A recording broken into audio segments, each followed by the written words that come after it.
오늘 우리에게 주신 하나님의 말씀은 구약성경 시편 119편 105절 우리 한 절 말씀입니다. 우리 함께 한 목소리로 읽겠습니다. 시작. 주의 말씀은 내 발의 등이요 내 길의 빛이니이다. 아멘.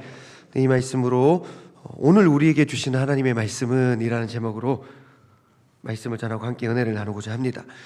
오늘 우리가 시편 119편 딱 105절 한 절만 읽었는데, 사실 119편은 성경 전체에서 한 장으로만 보면 제일 길이가 긴 장이 시편 119편입니다.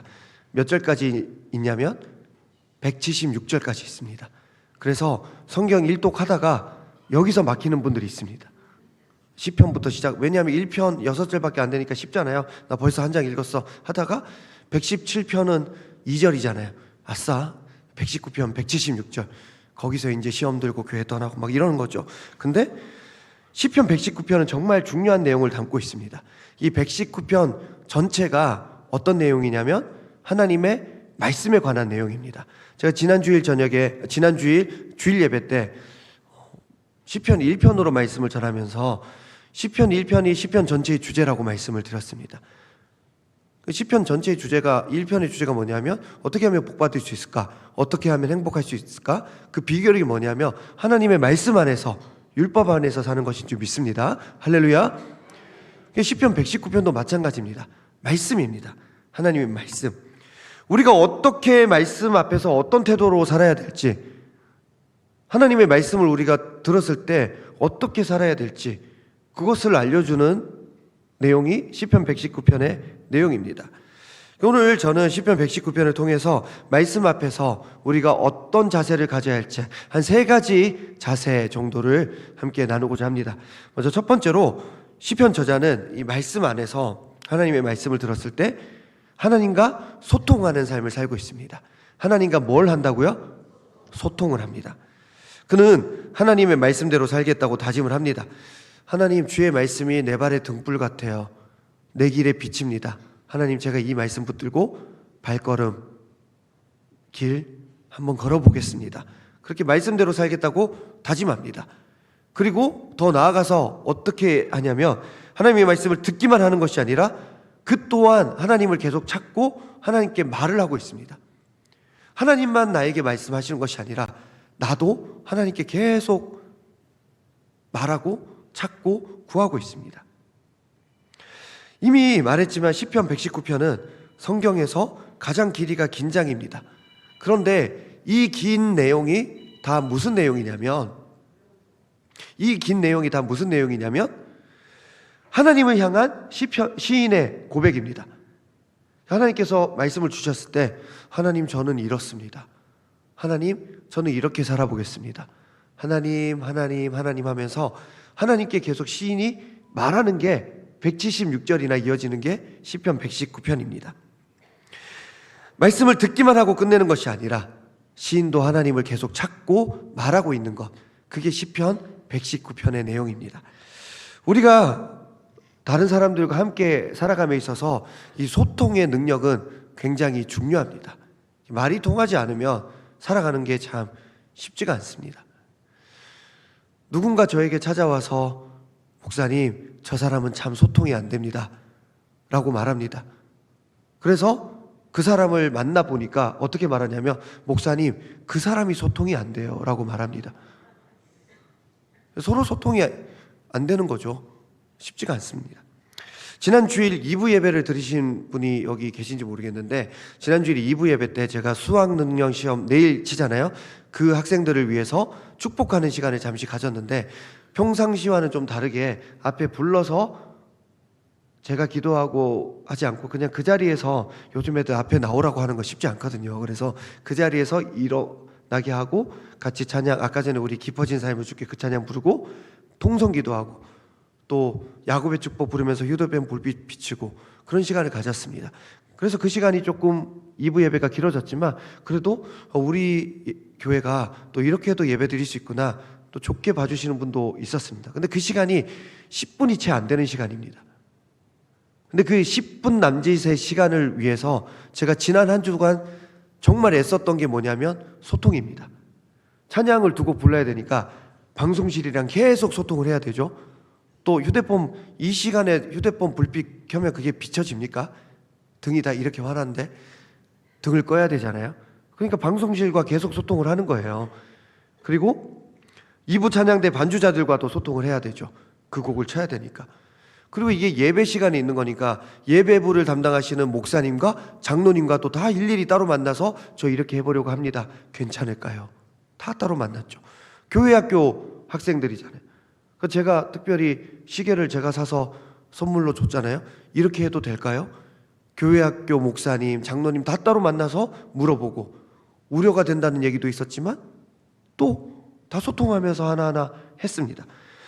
10분 남짓의 시간을 위해서 정말 많은 회의와 소통을 했습니다.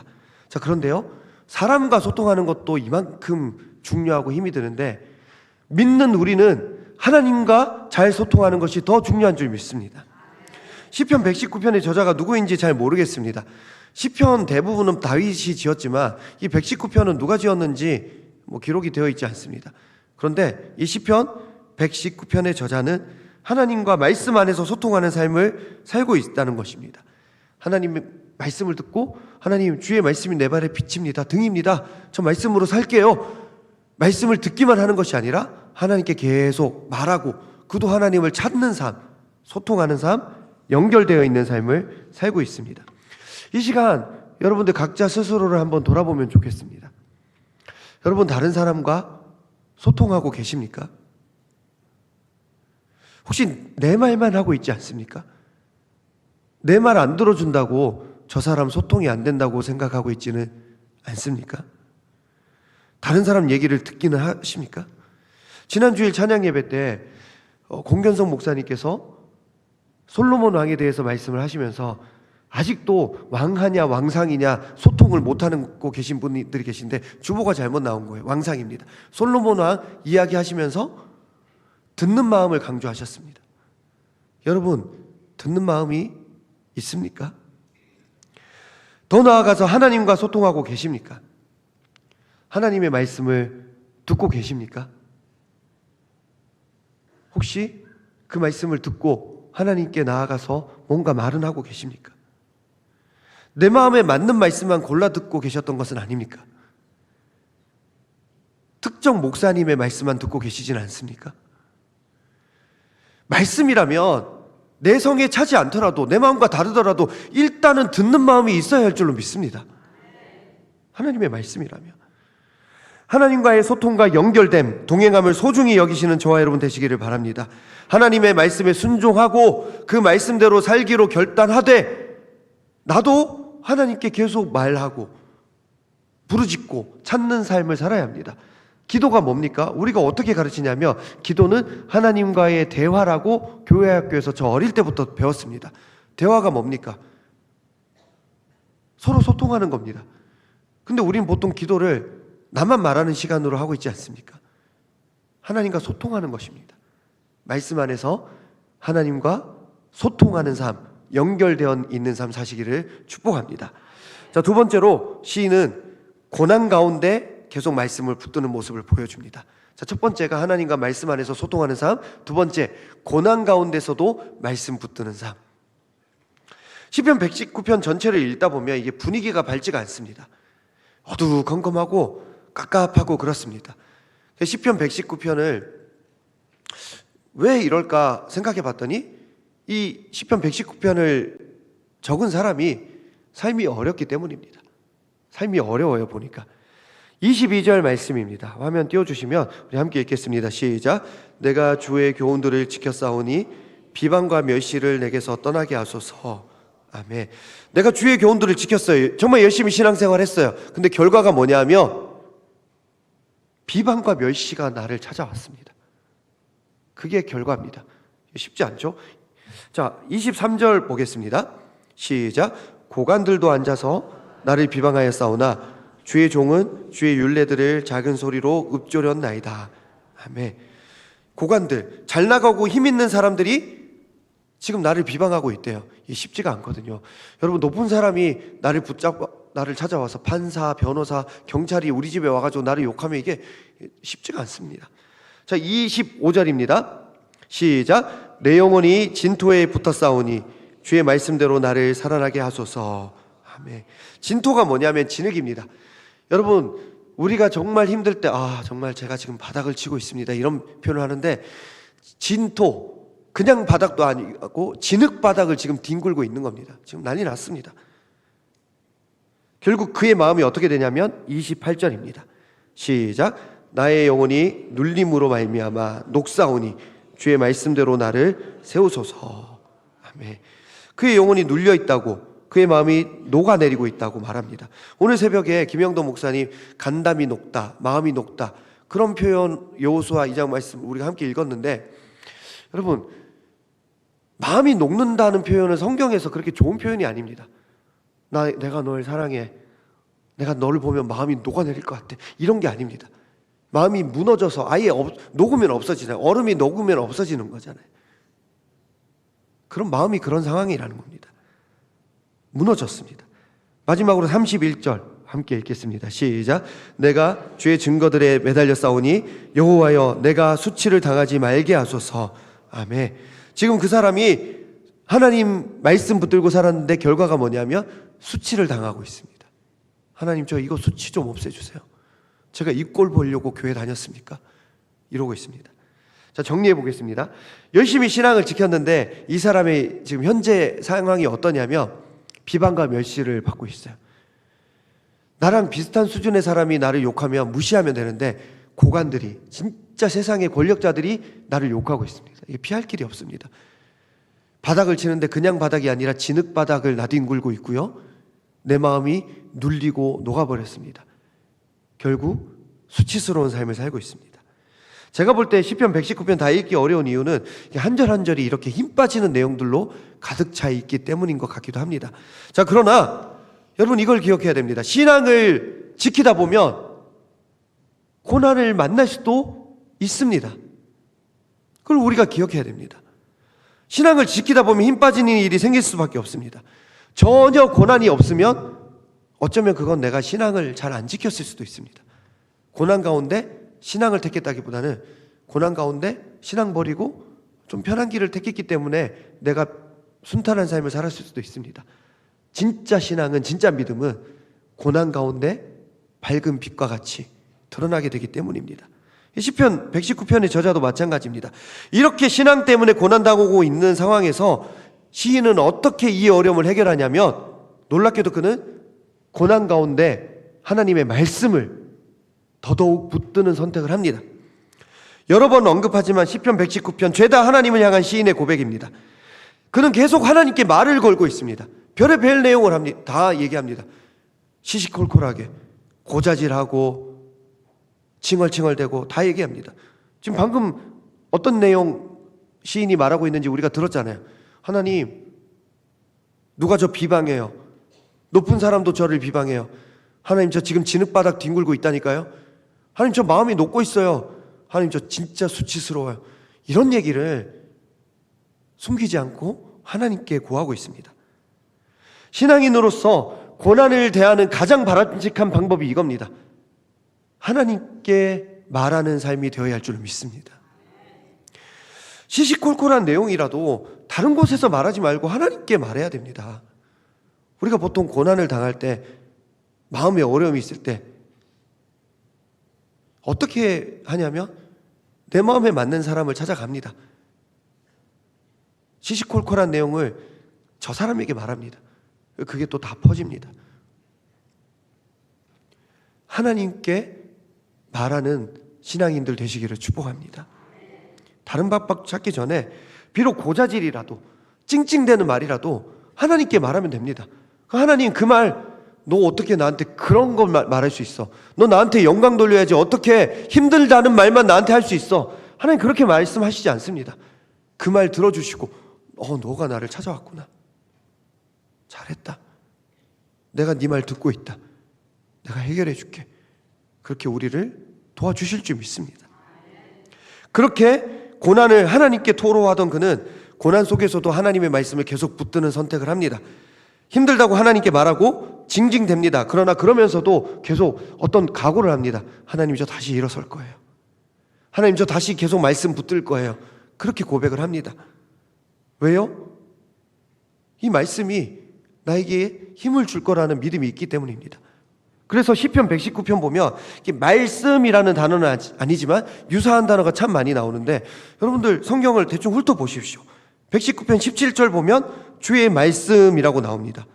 18절 보면 주의 율법에서, 19절 주의 계명들, 20절 주의 규례들, 27절에는 주의 계명들, 22절 주의 교훈들, 23절 주의 율례들, 24절 주의 증거들, 27절 주의 법도들.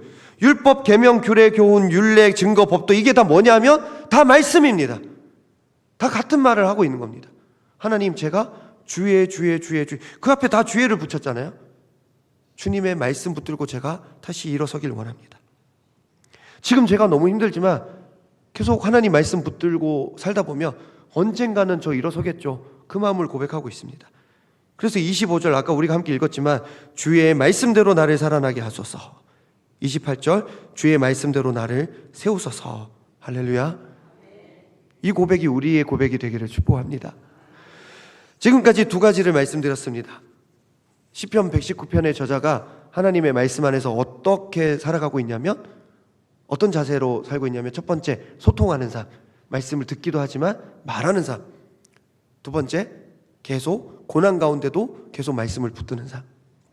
마지막으로 우리는 말씀을 그때그때 의지하며 살아야 할 줄로 믿습니다. 말씀을 그때그때 의지하며 산다는 게 뭐냐면, 쉽게 말해서 항상 매일매일 말씀을 새롭게 의지해야 하는 우리 삶이 되어야 한다는 것입니다. 105절 말씀 우리가 한 절 읽었는데 105절 말씀 우리 마지막으로 함께 읽겠습니다. 시작. 주의 말씀은 내 발의 등이요 내 길의 빛이니이다. 아멘. 자, 시인은 하나님의 말씀을 어떻게 여겼냐면 내 발의 등불로 여겼고 내가 가는 길에 빛으로 여겼습니다. 등불이 비추는 빛으로 여겼습니다. 자, 여러분, 등이 얼마나 밝은지 아십니까? 등이 생각보다 그렇게 밝지 않습니다. 제가 어렸을 때 시골에서 저희 아버지 목회하실 때 자주 정전이 됐던 것 같아요. 정전이 되면 촛불을 켰습니다. 근데 그게 밝지 않아요. 근데 초보다 더 밝지 않은 게 옛날 그 기름 등불입니다. 예전에 초가 나왔을 때 야, 이렇게 밝은 게 있어? 난리가 났다니까요. 초보다도 더 어두운 게 등불입니다. 그저 한 발 내딛을 수 있을 정도만 비춰주는 작은 빛이 등불입니다. 사극 보면 이게 밤에 몰래 누가 나갈 때 등 비추면 이게 그 길이 온갖 환하지만 그게 조명이 그 카메라 비추고 있어서 그런 거지 등이 그렇게 밝지 않습니다. 고작 한 발 비추면 또다시 등을 비춰야지 고작 한 발 비출 수 있는 게 등불의 밝기입니다. 말씀이 그렇다는 것입니다. 말씀에 한번 은혜 받으면 이 말씀 붙들고 내가 평생 잘 살아갈 수 있어? 천만의 말씀입니다. 말씀은 내 발의 등불이기 때문에 한 발자국 내디딜 정도만 우리에게 빛을 비춰줍니다. 아까 프레이즈 찬양단 한 걸음 한 걸음 주 예수, 여러 걸음 20km 주 예수와 함께 아닙니다. 한 걸음 한 걸음만이라도 주 예수와 함께 동행할 수 있는 것이 우리에게 은혜입니다. 말씀은 등불입니다. 한 걸음, 제가 오늘 이 수요 예배 말씀에 은혜 받았으면 한 걸음 내디디면 그것도 다행입니다. 또 한 걸음 내디디려면 또다시 말씀 붙들어야 우리는 걸음을 내디딜 수 있습니다. 그래서 과거에 잘 믿다가 요즘 잘 안 믿으시는 분들 보면 이렇게 우리가 생각하죠. 걔가 저런 애가 아니었는데 참 이상하다. 이상한 게 아닙니다. 그때는 말씀을 붙들었는데 지금은 말씀 안 붙들면 그렇게 될 수 있습니다. 얼마 전에 제가 헌혈을 하러 갔다가 한번 까인 적이 있습니다. 헌혈을 할 수가 없습니다. 왜요? 제가 헌혈을 저보다 더 많이 하신 분들도 있겠지만 제가 헌혈을 그래도 106번 했거든요. 제가 오늘 확인해 보니까 106번 했으니까 꽤 했죠. 나름대로 이것도 또 세상에 의미가 있지 않을까 그런 마음으로 하다 보니까 이렇게 됐습니다. 헌혈은 지금까지 얼마나 많이 해왔는지도 중요하지만 그날의 컨디션이 중요합니다. 밥을 꼭 먹어야 됩니다. 밥을 안 먹으면 이게 헌혈 그 필요한 수치가 안 나옵니다. 밥을 꼭 먹어야 되는데 라면이나 햄버거 같은 거 먹으면 안 됩니다. 제가 라면 먹고 한번 헌혈하러 갔더니 피를 처음에 한번 뽑아보더니 피가 더러운데요. 물론 이렇게 싸가지 없이 말하진 않죠. 피가 오늘 점심 뭐 드셨어요? 조금 약간 기름져요. 이게 2시간이 지났는데도 라면 먹고 갔더니 이게 기름기가 피에 딱 드러나 있습니다. 위에 기름이 떠 있습니다. 피에. 그 피 자체는 모르겠어요. 어떤 약을 하나 넣고 한 2분 이렇게 돌렸더니 기름기가 이렇게 나오더라고요. 오늘은 헌혈이 안 되겠는데요. 잠도 잘 자야 됩니다. 잠을 안 자면 이게 철분 수치가 확 떨어집니다. 그래서 제가 어떤 날 잠을 잘 안 잤는데 헌혈하러 가보면 몇 시간 주무셨어요? 오늘은 좀 잠을 못 잤는데 철분 수치가 좀 헤모글로빈 수치가 좀 작게 나오네요. 다음에 헌혈하시죠. 그날 컨디션이 중요합니다. 근데 얼마 전에 제가 잠을 별로 못 잤는데 꼭 해야 돼서 했습니다. 교회에서 교육자들 다 헌혈하라 그래가지고 갔더니 보통 헌혈의 집에서는 저 잠을 별로 못 잤습니다 하면 안 뽑거든요. 근데 그날은 헌혈 버스 와서 그냥 무작정 저 오늘 3시간밖에 못 잤는데 괜찮을까요? 일단 진행해 볼까요? 그냥 뽑아갔어요. 그리고 나서 저는 원래 헌혈을 종종 하니까 그 다음에 헌혈하러 갔더니 헌혈 못 한대요. 왜요? 당신 피가 지난번 최근에 헌혈한 게 뭔가 피가 문제가 있었다. 그래서 당분간 당신은 헌혈 못 한다. 그래서 제가 건강검진을 다시 받고 그 자료를 보내고 그랬더니 한 3개월 후에 연락이 왔습니다. 이제부터 다시 헌혈할 수 있다고. 이제부터 정상이다. 그렇게 나오더라고요. 이 경우도 마찬가지입니다. 제가 106번 헌혈했다고 해서 제가 107번 헌혈이 무조건 다 되는 게 아닙니다. 그날이 중요합니다. 106회 헌혈하는 동안 매번 검사를 통과했으니까 했던 것이지 지금까지 헌혈 잘했다고 다음번에도 헌혈할 수 있다는 보장은 없습니다. 그때 건강해야 됩니다. 사랑하는 여러분, 우리는 말씀을 그때 붙들고 살아야 할 줄로 믿습니다. 한 걸음 한 걸음 걸어갈 때마다 말씀을 붙들고 사시기를 축복합니다. 말씀은 내 발의 등입니다. 한 발 내딛고 나면 또다시 등불되는 말씀을 비춰야지 걸어갈 수 있는 거지. 오늘 제가 전한 말씀에 은혜 받으시면 그거 감사합니다. 그러나 이걸로 내년까지 살 수 없을걸요? 저도 그렇고 늘 새롭게 등불과 같은 말씀 붙들고 살아가시는 저 여러분 되시기를 축복합니다. 말씀을 맺겠습니다.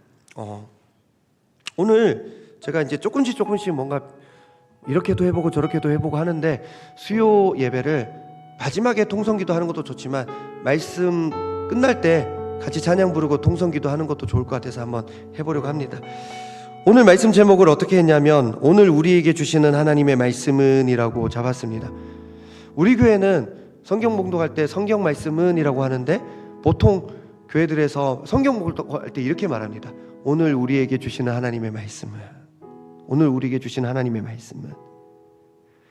사랑하는 여러분, 그날 우리에게 주시는 말씀이 분명히 있는 줄 믿습니다. 오늘 우리에게 주시는 하나님의 말씀이 분명히 있는 줄 믿습니다. 말씀은 내 발의 등입니다. 그래서 말씀 붙들면 우리는 한 발자국만 걸어갈 수 있습니다. 말씀에 한 번 은혜 받았다고 그 말씀 붙들고 여러 발자국 뛰어가면 안 됩니다. 한 번에 한 말씀, 그때 주시는 말씀, 오늘 우리에게 주시는 말씀 붙들고 승리하는 저와 여러분 되어야 할 줄로 믿습니다. 오늘도 등불처럼 우리를 비추시는 주님의 말씀 붙들기를 바라며 우리 함께 아까 불렀던 찬양 고백하겠습니다. 은혜로 날 보듬으시고 은혜로 날 보듬으시고 사랑으로 품어주셔도 네 마음 한 자락도 지키지 못하는 이 모습 부끄럽습니다. 지금도 따스한 곁을 내어주시 주님 바로 우리 앞에 계십니다. 주님 앞에 나아갑니다. 표현 못할 긍휼로 나를 붙드시는 주 이름만 바라보. 우리 다시 한번 은혜로 날 보듬으시고 은혜로 날 보듬으시고 사랑으로 품어주셔도 네 마음 한 자락도 지키지 못하는 이 모습 부끄럽습니다. 따스한 곁을 내어주신 주님 앞에 나아갑니다. 표현 못할 긍휼로 나를 붙드시는 주 이름만 바라봅니다. 매일매일 마주한 슬픔을 견뎌나가며 주 예수의 마음을 닮아가네.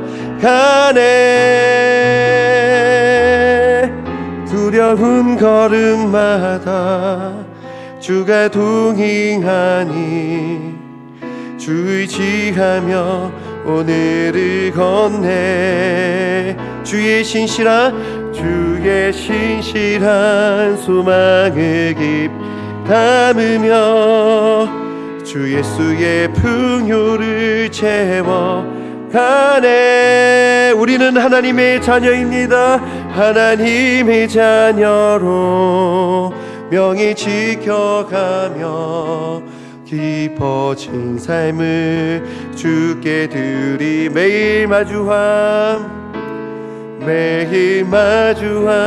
슬픔을 견뎌나가며 주 예수의 마음을 닮아가네. 두려운 걸음마다 주가 동행하니 주 의지하며 오늘을 건네. 주의 신실한 소망을 깊이 담으며 주 예수의 풍요를 채워가. 하나님의 자녀로 명예 지켜가며 깊어진 삶을 주께 드리네. 우리 시간 받은 말씀을 생각하며 기도하겠습니다. 하나님, 우리요 말씀을 포기하지 않는 삶 되게 하여 주시옵소서. 말씀으로 소통하게 하여 주시옵소서. 듣기만 하는 것이 아니라 하나님께 그 어떤 말이라도 고하면서 하나님을 찾는 삶 되게 하여 주시옵소서. 고난 가운데서도 말씀을 붙들게 하여 주시옵소서.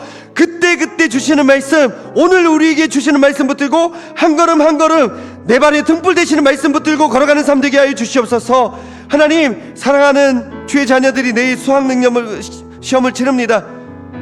오늘이 마지막 날입니다. 끝까지 걸음을 붙들어 주시옵소서. 해마다 이 시험 치고 나서 그날 밤에 얼마나 많은 학생들이 잘못된 선택을 합니까? 하나님, 그 걸음을 붙들어 주시옵소서. 우리 시간 주여 3번 붙잡고 기도하겠습니다. 주여, 주여, 주여. 하나님, 오늘 이 시간 주여, 우리가 주의 말씀 붙들고 이 자리에 모였습니다. 하나님, 고난 가운데 말씀을 포기하지 않는 삶 되게 하여 주시옵소서. 하나님, 듣기만 하는 것이 아니라 하나님의 말씀대로 살아가는 삶 되게 하여 주시옵소서. 하나님, 나는 지금 너무 힘듭니다. 비방을 당하고 있습니다. 높은 사람들이 나를 욕합니다. 진흙을 구르고 있습니다. 수치를 당하고 있습니다. 마음이 녹아내렸습니다. 그러나 하나님의 말씀을 붙들게 하여 주시옵소서. 하나님, 오늘도 한 걸음 한 걸음 주님 말씀 붙들고 나아가기를 원합니다.